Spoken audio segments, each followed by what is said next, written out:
Continuar con la señal de Canal 12, vamos a aprovechar este momento para enviar un saludo fraterno a todas las personas que están con nosotros a través de la red social Facebook, ya sea aquí en El Salvador o en cualquier parte del mundo. También saludamos a las personas que están en sintonía del canal 181 del sistema Sky, donde usted puede disfrutar de toda la programación de Canal 12. Como ya les adelantábamos, esta mañana en el espacio de la entrevista vamos a hablar de algunos temas que han acaparado titulares a lo largo de estos últimos días. Les presentamos un panorama a continuación. La semana cierra con un recuento de los tropiezos que está enfrentando el gobierno para que se apruebe el presupuesto general de la Nación de 2017.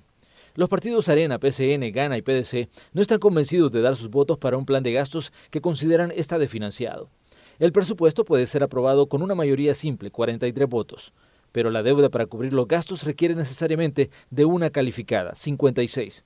Esto deja al gobierno en una encrucijada. Porque nosotros lo que queremos es que todos los partidos políticos tenemos que arreglar ese presupuesto mentiroso que ha venido y que debe de ser completo y reflejadas todas las leyes vigentes. Mire, la mentira la tienen que demostrar y hasta hoy no han logrado demostrar que hay mentira. Vea, lo que hay es un argumento para sostener la posición. Este sería el 8º año en donde no votan.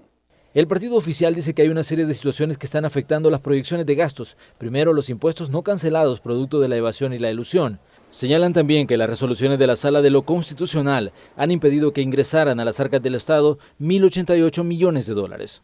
La oposición cuestiona que en el presupuesto no se refleje la austeridad de la que se ha hablado con el gobierno.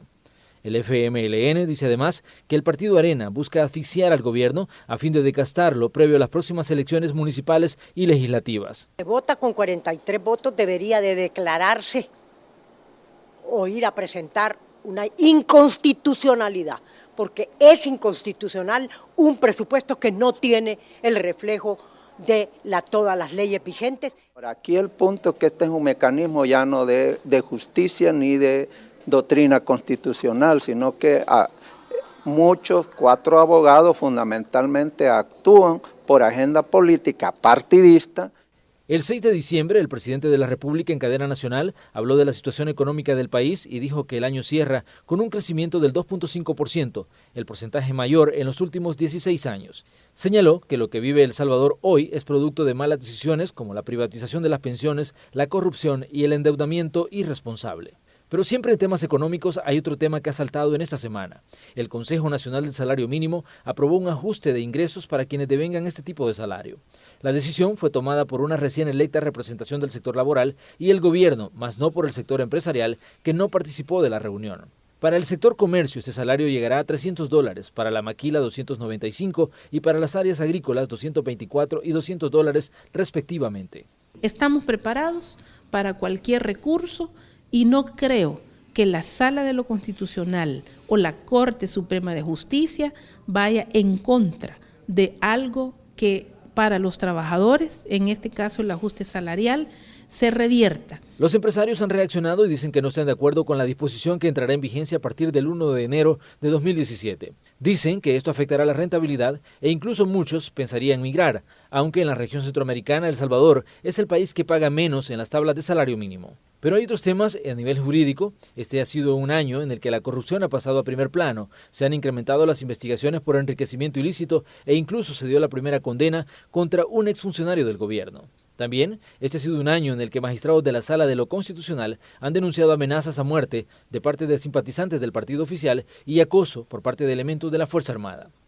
Este es el abanico de temas con el que abrimos la entrevista correspondiente a este viernes. Comenzamos. Bueno, vamos a saludar a nuestros invitados de esta mañana. Saludamos primero al doctor Félix Ulloa, él es miembro del Instituto de Estudios Jurídicos del Salvador. Bienvenido, doctor Félix Ulloa, una vez más a Canal 12. Muchas gracias por la invitación. También saludamos al doctor Jorge Martínez Menéndez. Doctor, un gusto recibirlo en este día viernes. Bueno, muchas gracias y buenos días a los televidentes. Bueno, comencemos hablando de lo que está pasando en la Asamblea Legislativa con este tema del presupuesto. Queda una sesión plenaria correspondiente al año 2016 y todo parece indicar que no habrá acuerdo para aprobar el plan de gastos 2017. Ya escuchábamos lo que dice la oposición, ese plan de gastos presentado el 30 de septiembre está desfinanciado y una serie de situaciones que obviamente van a poner en aprietos el inicio del otro año. ¿Cómo ven ustedes la situación, doctor Ulloa, en cuanto a esta discusión que se está armando en torno al presupuesto y que hoy se habla de transparentar los ingresos y los gastos? Mira, lo veo con suma preocupación, como es natural, es decir, estamos frente a una situación en la que, como tú dices, solo queda una sesión plenaria la próxima semana para poder aprobar el presupuesto, y si no, pues lo que va a suceder es lo que se ha visto en años anteriores, que frente a la irresponsabilidad del órgano legislativo de no aprobar una ley de la nación, una ley de la República, que es el presupuesto, que va a regir todos los gastos, los ingresos, en fin, todo lo que es la finanza pública durante el próximo año fiscal, lo que hace es simplemente prorrogar la ley anterior. Y eso lo que nos va a dejar es un déficit de cumplimiento en muchas de las actividades que deberían de realizarse en el año 2017 y que tendrían que estar presupuestadas y garantizados los fondos para que se puedan ejecutar. Y estoy hablando en particular de una que me es muy afín y que tiene mucha preocupación, porque además va a definir situaciones no solo para el 2017, 2018, 2019, sino para el futuro del país. Y me estoy refiriendo al presupuesto del Tribunal Supremo Electoral, que ya ha presentado un estimado de cerca de 40 millones, que son los que se requieren para desarrollar toda una serie de actividades electorales en el 2017, que es un año preelectoral, porque tenemos en el ciclo electoral nuestro elecciones del 2018 y 2019. Pero algunos diputados decían acá que ese es un presupuesto especial extraordinario que no tiene que ir necesariamente en el presupuesto 2017. Exactamente, es decir, el presupuesto de elecciones, pero hay un presupuesto que es ordinario del tribunal para actividades ordinarias que el tribunal ya tenía programadas, como son la capacitación de los órganos electorales temporales, que por mandato de la Sala de lo Constitucional ya no son los partidos políticos los que las van a integrar, como ha sido tradicionalmente en nuestro sistema electoral, sino que se van a ciudadanizar estas instituciones electorales, lo cual esperamos sea una garantía para que no tengamos que ver el espectáculo que vimos en las elecciones del 2015, donde por los intereses partidarios, solo en el departamento de San Salvador se encontraron, cuando se abrieron los paquetes electorales, más de 20,000 votos nulos que eran válidos, o sea, pues que entre los partidos se los habían anulado unos a otros. Entonces, buscando esa garantía de imparcialidad que debe tener toda autoridad electoral, la Sala ha establecido su ciudadanización. Pues esa parte de esa capacitación, que no es el presupuesto extraordinario de elecciones, que tiene que ver con las compras de materiales que se utilizan en el proceso electoral, como las papeletas, las actas, el pago de los miembros de los organismos electorales. Esto es otra cosa, por eso digo, esto debería estar dentro del presupuesto ordinario. Doctor, ¿cómo ve usted la situación? ¿Cuál es su perspectiva que tiene de esta discusión que se ha armado sobre el presupuesto? El FMLN dice, la Sala de lo Constitucional y el Partido Arena están buscando desestabilizar al gobierno, están buscando asfixiarnos. ¿Cómo ve usted el panorama? Bueno, yo veo que hay una irresponsabilidad por parte de ambos partidos.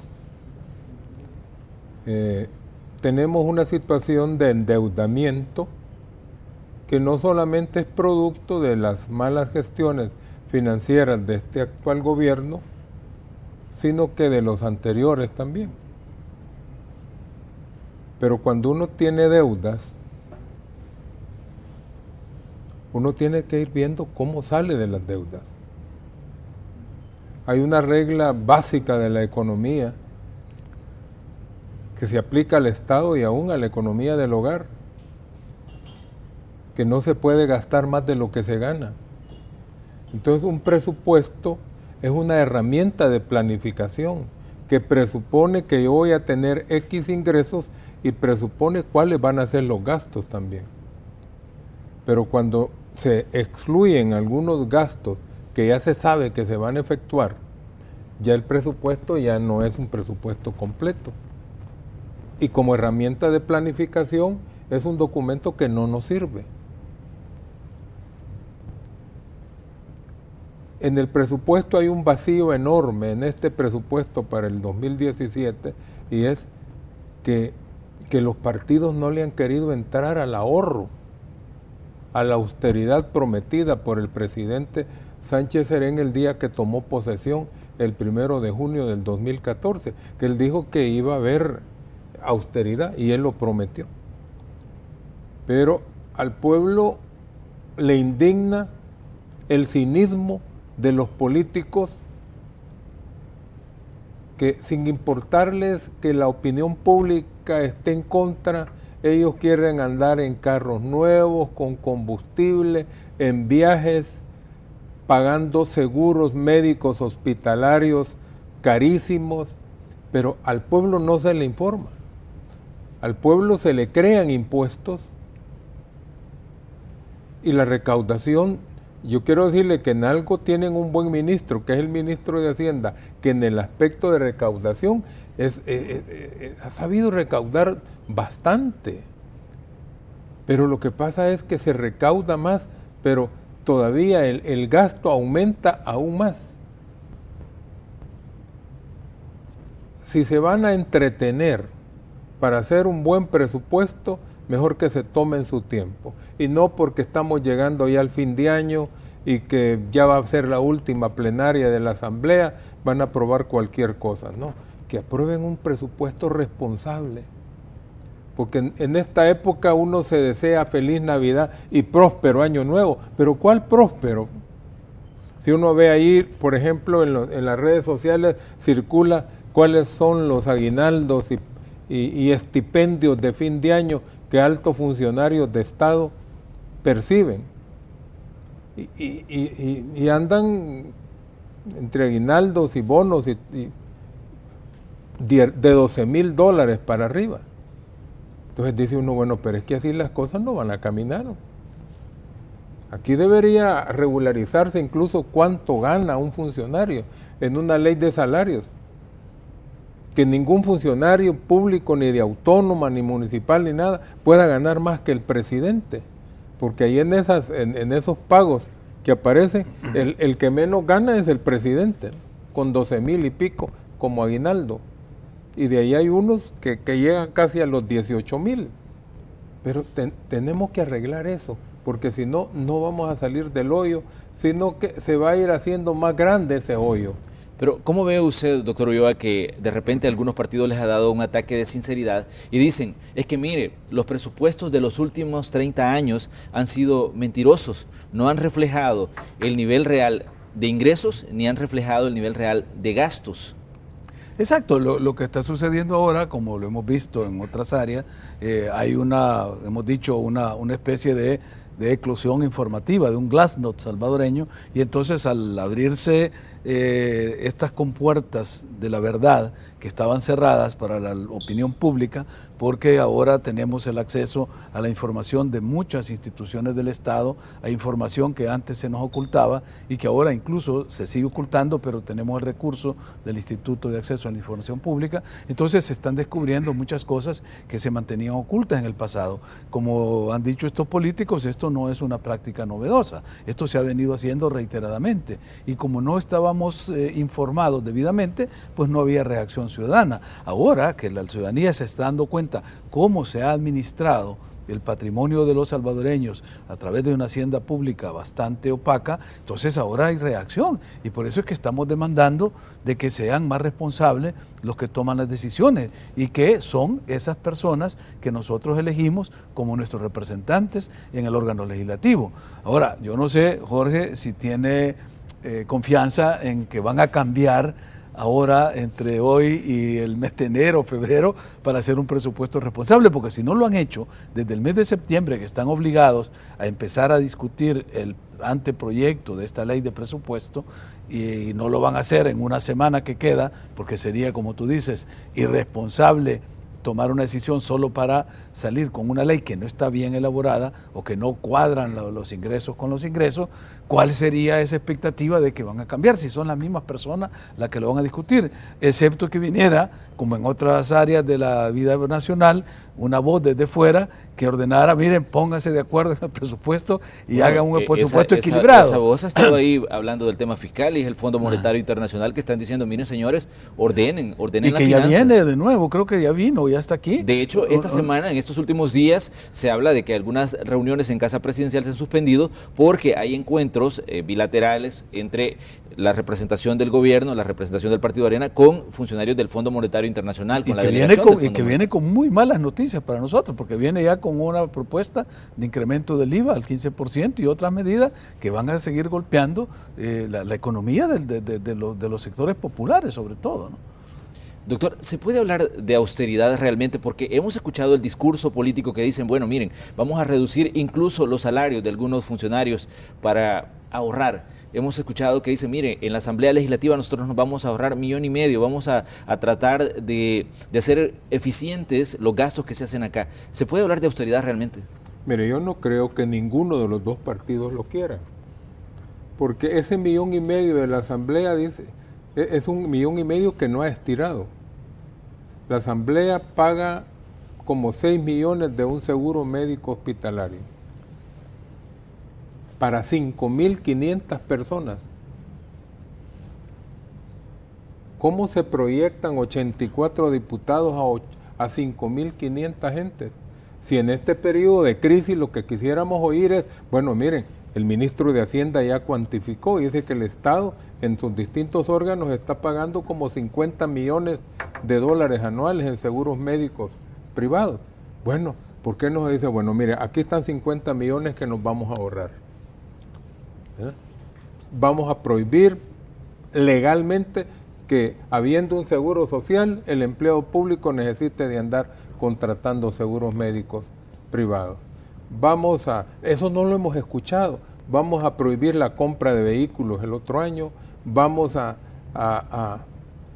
una serie de medidas que ya se han venido repitiendo demasiado, pero uno no encuentra eco en el sector público, ni en uno ni en otro partido, porque los de Arena dicen, bueno, nosotros no, unos de ellos dicen, nosotros ya no ocupamos vehículos.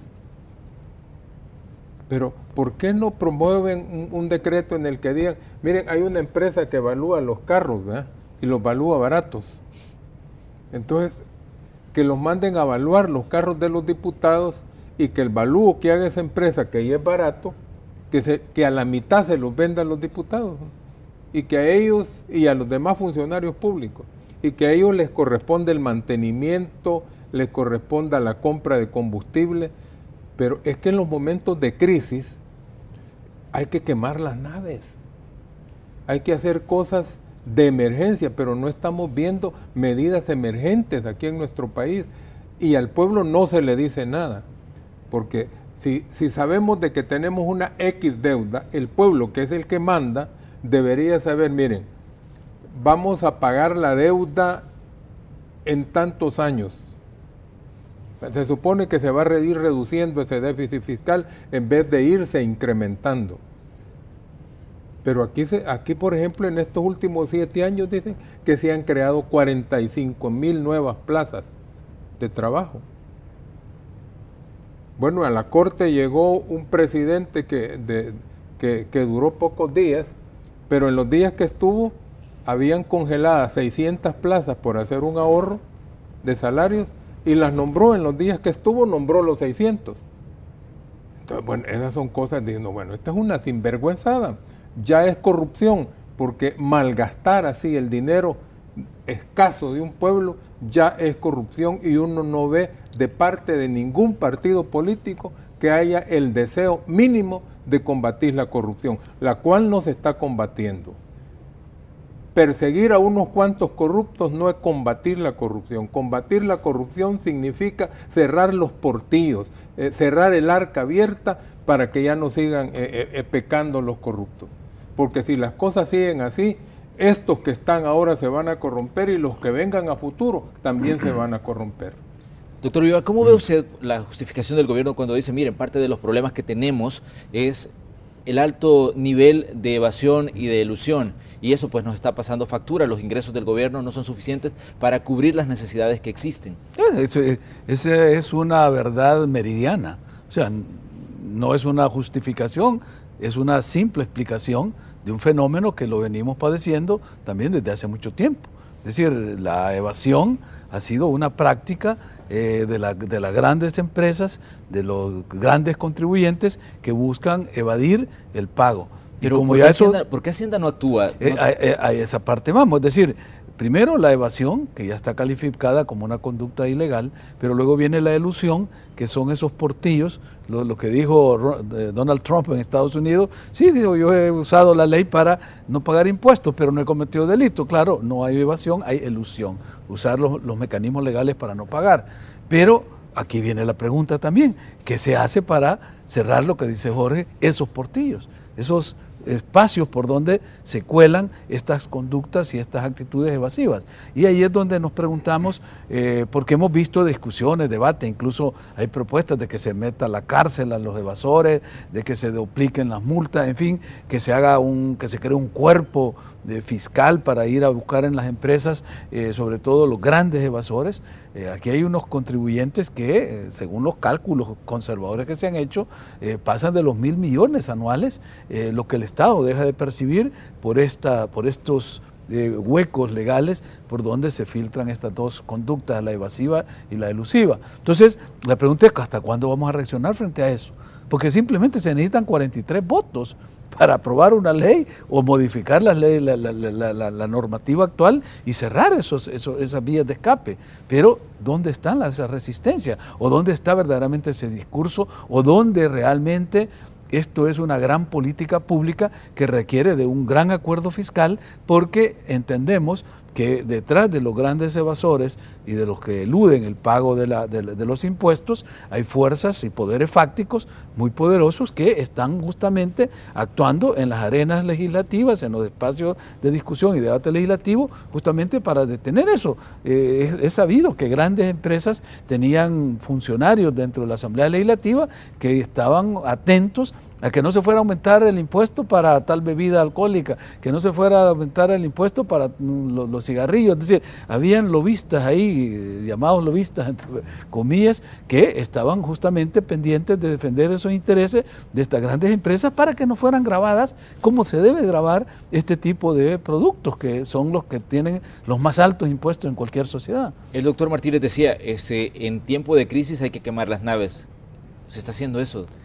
¿Ven ustedes emergencia en el gobierno? No, desafortunadamente no se mira esa actitud, y yo creo que Jorge ha usado una figura que es muy gráfica, es decir, quemar las naves es tomar una decisión drástica, definitiva, ¿verdad? Sin retroceso. Sin retroceso, es decir, eso hicieron, Hernán Cortés cuando quemó las naves porque se le querían regresar a España los que venían con él, y lo hicieron los griegos también cuando en la invasión a Troya, que me mandaron a quemar las naves para que la gente se quedara a luchar. O sea, quemar la nave es tomar una decisión de hacerle frente a la situación sin tener ninguna posibilidad de regresar ni de dar marcha atrás. No estamos viendo eso. O sea, medidas extraordinarias, emergentes, eso que plantea Jorge, eso no es ni de gran materia gris para entender de que una ley que prohíba la contratación de seguros médicos para funcionarios, o esto como dice, si son 50 millones es escandaloso.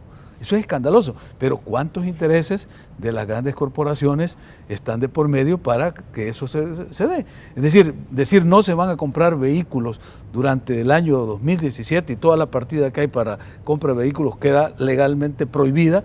Bueno, ya veremos a los distribuidores de carros haciendo su lobby ahí con los diputados para que eso no pase. Es decir, aquí hay que entender también cómo funciona la mecánica legislativa, cuáles son los intereses que se representan, y si los diputados representaran los intereses del pueblo, estarían haciendo caso y haciendo eco lo que está señalando Jorge.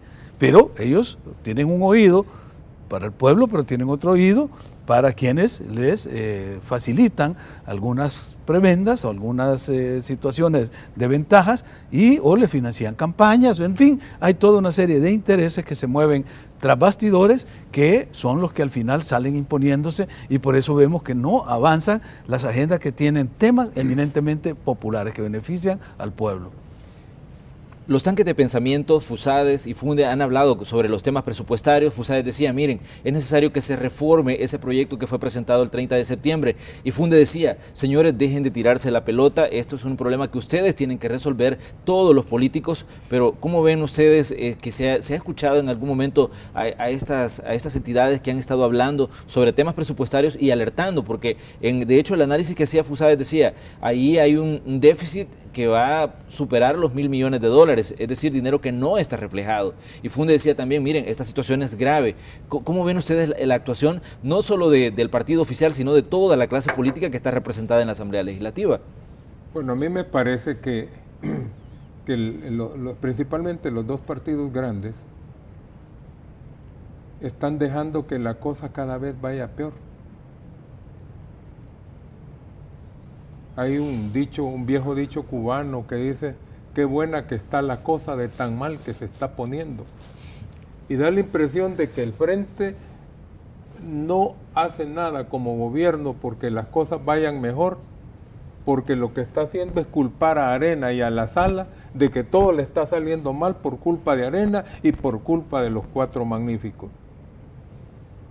Pero Arena tampoco está haciendo lo suficiente.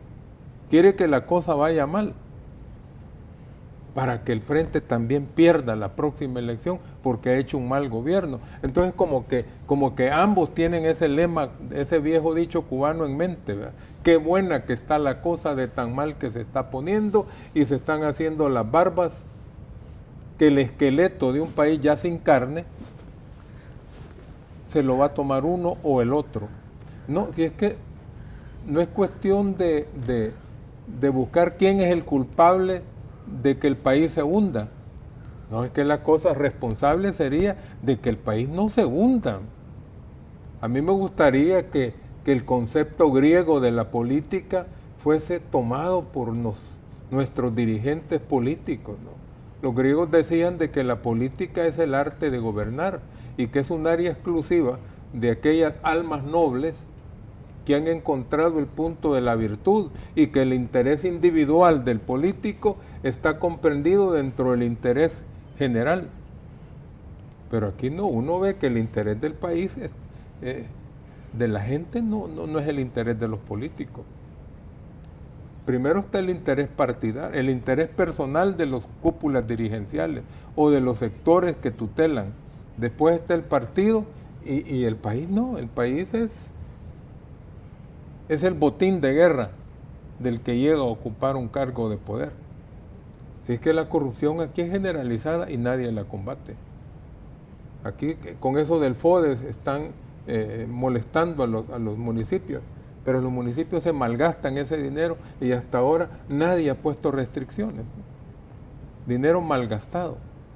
Porque estamos no hablando obras de desarrollo. Ya que toca usted el tema del FODES, yo estaba leyendo un documento que decía 3.362 millones de dólares entregados en los últimos años a las municipalidades. ¿Cómo ven ustedes? ¿Ven desarrollo local que se ha hecho? ¿Se refleja esa inversión en lo que han hecho las municipalidades? Porque estamos hablando casi de un presupuesto general de la nación de 2006, 2007, ¿no?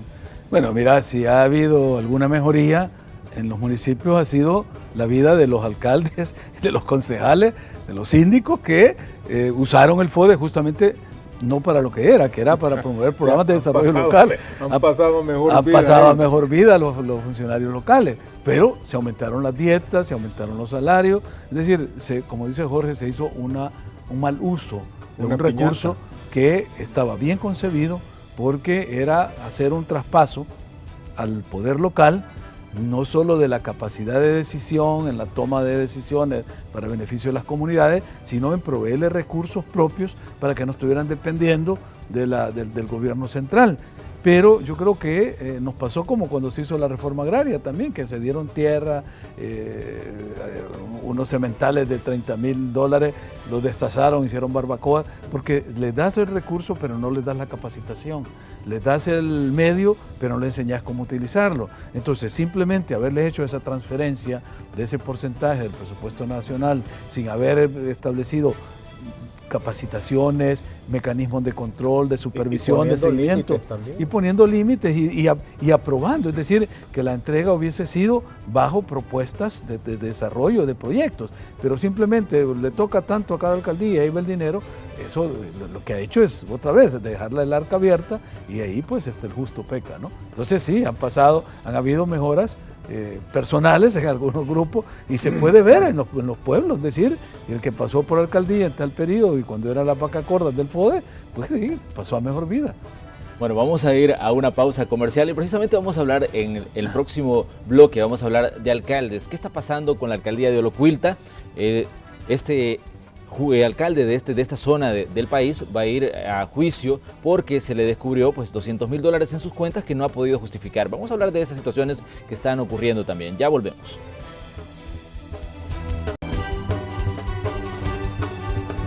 Gracias por continuar con Canal 12. Esta mañana estamos conversando con nuestros analistas invitados.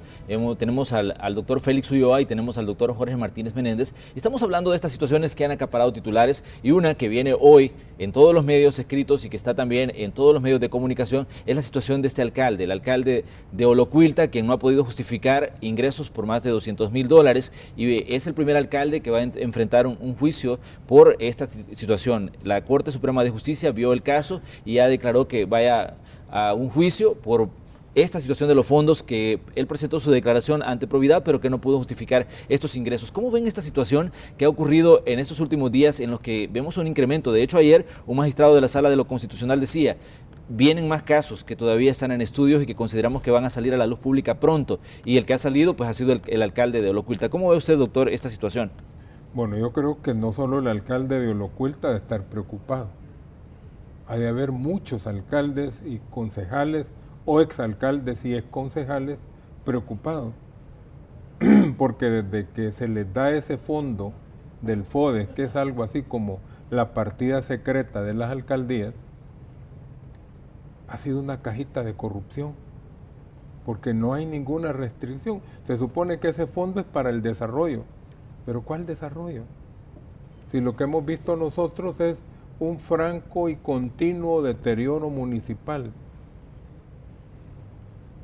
Así que si está esa arca abierta que se llama FODES, no es raro de que las cuentas no le hayan salido al alcalde de Olocuilta y que no le vayan a salir a muchos otros alcaldes. Pero como digo, a estas alturas ya deberían estar estableciendo normas que orienten el uso de esos recursos, pero para el desarrollo, no para usarlo para el pago de salarios de empleados municipales, ni para el pago de dietas de regidores, ni para el pago de los elevados sueldos de los alcaldes, que dicen que hay alcaldes que ganan más que el presidente de la República, aún de municipios pequeños. No, esta es una situación precisamente de un Estado en toda su organización, en sus 3 órganos, en las alcaldías y en las autónomas, hecho como para que la corrupción se enquiste y reine. Hay que poner normas, y esto lo quisiéramos ver, que en este momento de crisis se estuviera haciendo, pero no vemos que se esté haciendo absolutamente nada. Al pueblo, por ejemplo, no ha salido el gobierno a decir, mire, lo que debemos es tanto, y para salir de la crisis proponemos que por los próximos 5 años no vamos a incrementar la deuda, sino que vamos a ir abonando a las deudas tanto para llegar a un punto en el que salgamos, en el que solventemos nuestra situación. El pueblo no sabe nada de eso. Al pueblo no se le dice nada. Allí hablan entre partidos, ¿no? Pero un partido de oposición que espera que para el próximo periodo ellos van a gobernar, no quiere tampoco que esas arcas queden cerraditas, porque entonces dice, bueno, y cuando lleguemos, ¿qué vamos a hacer nosotros? ¿Sabe qué? Yo leía un artículo que decía que en muchos países de Latinoamérica, sobre todo, los funcionarios no entienden el concepto del dinero que administran, porque decía, se habla muchas veces de dinero público, pero nunca se piensa que es dinero ciudadano y que los fondos que se administran provienen de los ciudadanos y que pertenecen a los ciudadanos. Bueno, fíjese que esa mentalidad sí hay en Estados Unidos. En Estados Unidos sí hablan del dinero de los contribuyentes, y eso es algo que está muy en mente de todo el mundo en los Estados Unidos. Pero acá, es que acá elegimos nosotros no un presidente, sino que elegimos un rey con su corte, y quienes nos gobiernan se portan como que son realeza, pues, y se les rinde un culto a la autoridad como semidioses.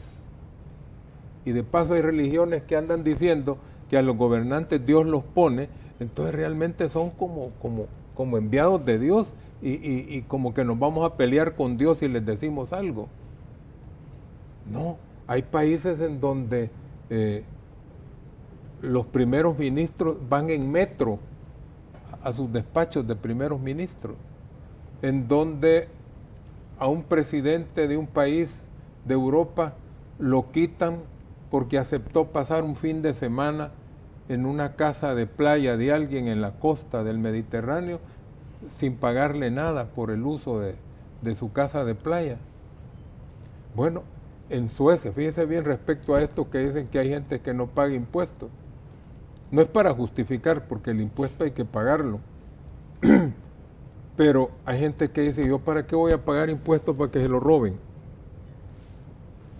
En Suecia, hace unos años, como gracia del gobierno, decide rebajarle impuesto a los suecos y la gente protestó y dijeron, no queremos que nos rebajen los impuestos, porque queremos que el Estado nos preste la buena calidad de servicios que estamos recibiendo ahora. El gobierno fue a un referéndum y el no a la rebaja de los impuestos ganó abrumadoramente en Suecia. Bueno, vamos a un referéndum aquí a ver quiénes quieren que nos rebajen impuestos y quiénes quieren que los mantengan. Y yo les aseguro que la respuesta no sería igual que la respuesta de los suecos en ese referéndum. Pero allá la gente decía, es que el Estado nos presta un buen servicio y si el que paguemos menos impuestos va a significar que los servicios que el Estado nos presta sean de inferior calidad, preferimos seguir pagando los impuestos, que allá son más altos que aquí. Pero el Estado, bueno, pero aquí uno paga impuestos, pero uno normalmente no va a los hospitales del Estado ni al Seguro Social, aunque sea cotizante. Uno tiene, la mayoría de la gente, aquí hay más agentes de seguridad privada que policías nacionales. O sea, de que hay muchas cosas que en otras partes el Estado presta el servicio, que aquí, aparte de que se le paga al Estado, privadamente se anda el ciudadano satisfaciendo esa necesidad que debía ser cubierta por el Estado.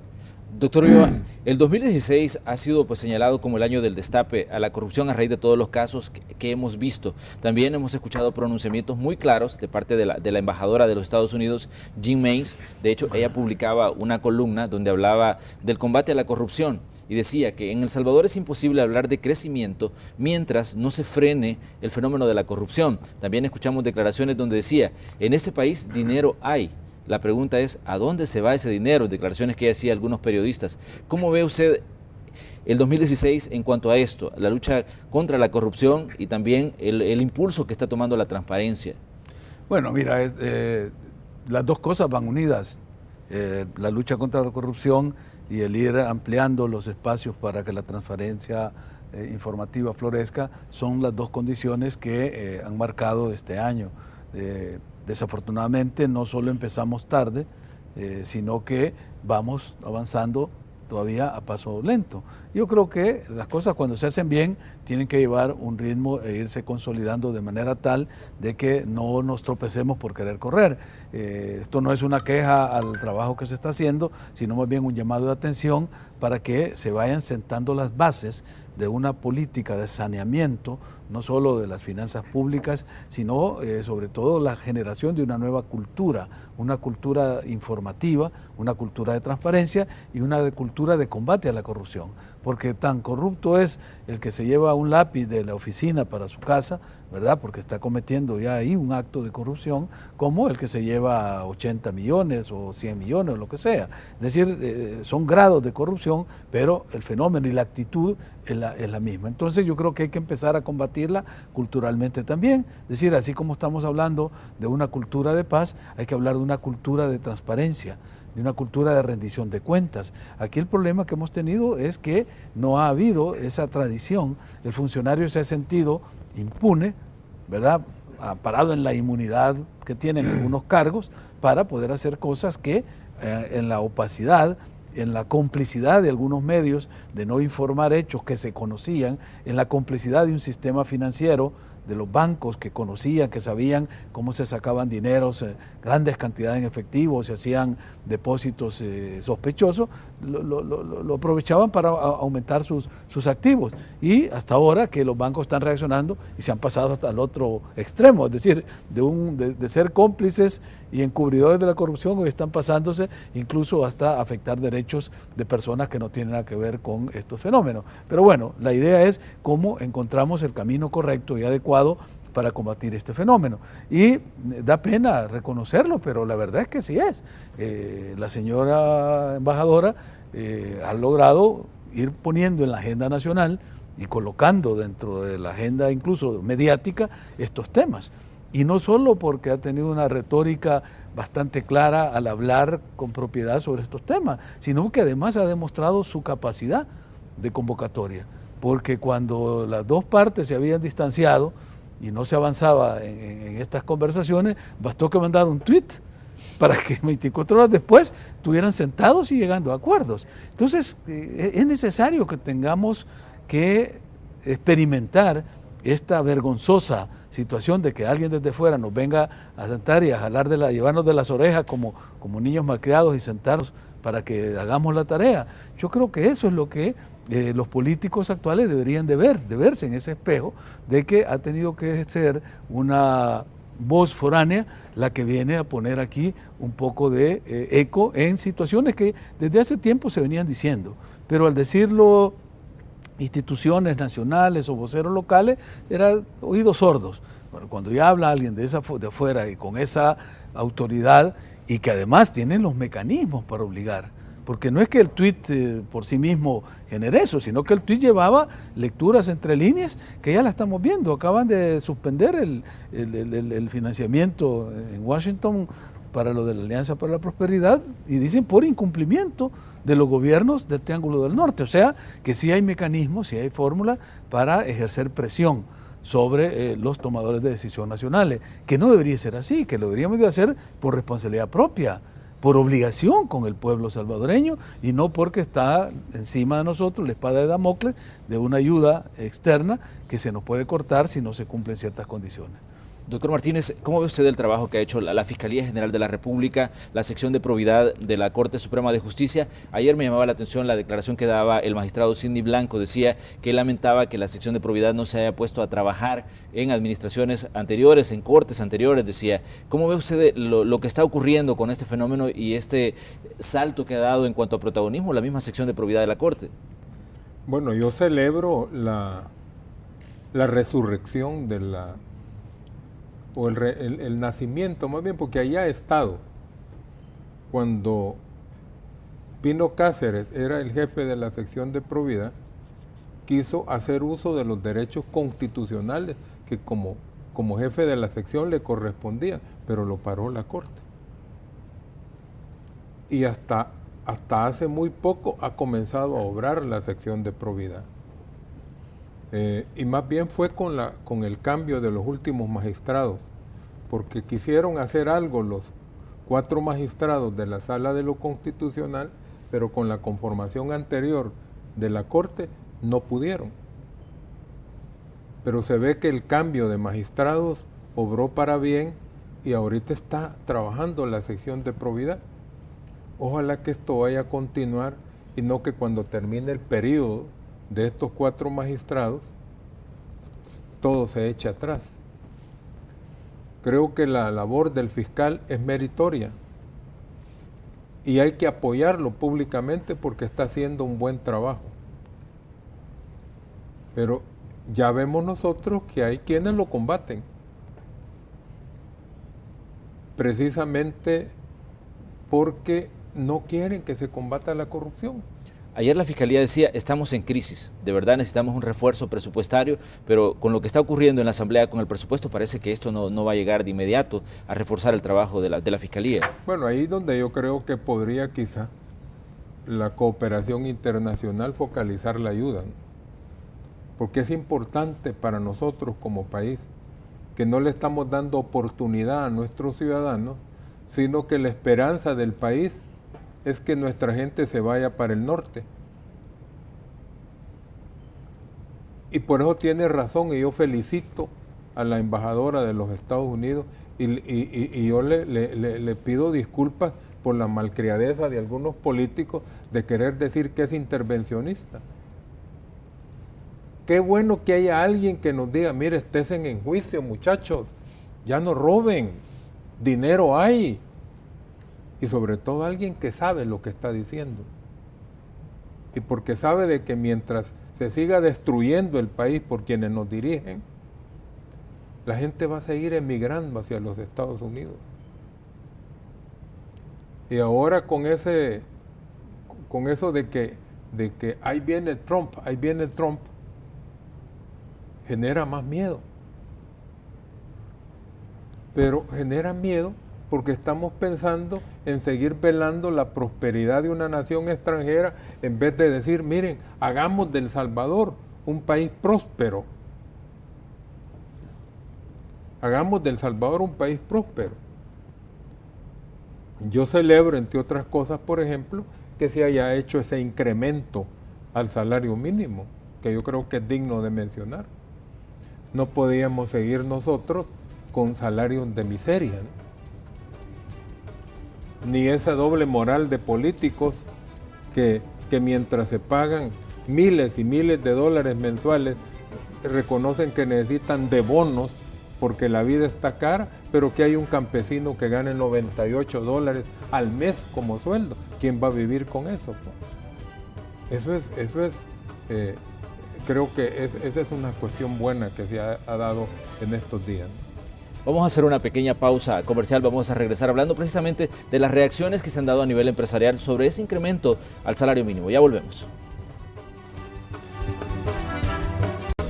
Bueno, continuamos esta mañana con el espacio de la entrevista. Estamos hablando sobre el tema del salario mínimo que fue incrementado esta semana a raíz de un acuerdo que hubo entre el sector laboral y el sector gobierno. Un sector laboral que recién fue renovado dentro de esta entidad. Entre las primeras reacciones que daban algunos sectores empresariales decían que esto va a llevar a la irrentabilidad a algunas empresas y también señalaban que otras estarían pensando en movilizar sus plantas de El Salvador hacia otras partes del mundo. Doctor Ulloa, ¿cómo ve usted esta situación? Bueno, mira, en primer lugar me parece que son declaraciones patéticas, de decir, bueno, como subieron el salario mínimo en $50, vamos a trasladar nuestra planta a otro país, no sé a qué país lo van a llevar porque este era el que tenía como el salario mínimo de los más bajos. Es decir, eso, además de ser una retórica que no tiene ninguna base de sustentación, indica esa mentalidad reaccionaria de algunos sectores frente a medidas que son paliativos para una situación de crisis que está viviendo la familia salvadoreña. Ahora, mira, yo creo que el tema del salario mínimo es un tema muy complejo y haber tomado esta decisión puede ser un gesto de muy buena voluntad, pero que si no va acompañado de otras medidas, va a caer en el vacío, porque el salario mínimo nominal es una cosa, es decir, tú ganabas 280, te aumentan $50, vas a ganar 320, ¿verdad? Entonces, los 330, lo que sea. Pero ese salario nominal, hay otro indicador que es el salario real. Es decir, el salario real está en relación con el índice de precios. ¿Qué puedes adquirir tú con $270 y que puedes adquirir tú con $350? Es decir, si puedes adquirir una canasta básica de $200 con 270 y te quedan 70 para otras actividades, y con 350 tu canasta sube porque suben los precios, es decir, no sirvió de nada ese incremento, sino que al revés, lo que puede hacer es encarecer si no hay una medida que tenga que ver con el indicador de precio. Aquí hay varios mecanismos que en la economía se utilizan para hacer estas mediciones: el índice de salarios reales, el índice medio de salarios o el índice de los productos de consumo o el índice de precios del consumo, el IPC. Entonces habría que ver esa combinación cómo está para poder determinar si este incremento al salario mínimo, que es hasta ahora estrictamente nominal, va a ser realmente un incremento al salario real. O sea que el trabajador que va a recibir esta prestación que creo que no pasa de 150.000 trabajadores los que van a salir beneficiados, porque esto en primer lugar se aplica a los que están dentro del sector formal. O sea, los trabajadores del sector informal van a seguir en informalidad. Segundo es a los que ganan menos de 300, que es esta franja. Pero va a servir de excusa para que muchos empresarios y comerciantes aumenten los precios. Ya vas a ver que si no hay una acción del Ministerio de Economía o de la Defensoría del Consumidor, de todas estas instituciones, va a empezar la reetiquetación de los precios en los súper y van a empezar a subir los precios en productos de la canasta básica. Entonces tiene que haber otras medidas paralelas, compensatorias, que permitan que este incremento sea al salario real y no simplemente al salario nominal. Doctor Martínez, ¿considera usted que se pueden tomar las acciones pertinentes para evitar que ocurra eso, la especulación, y que ocurra el efecto cascada? Porque incluso trabajadores decían, mire, a mí lo que me preocupa no es que le paguen más a la gente, sino el efecto que puede tener en el resto de la población económicamente activa al surgir un incremento de precios que no estaba previsto, ¿no?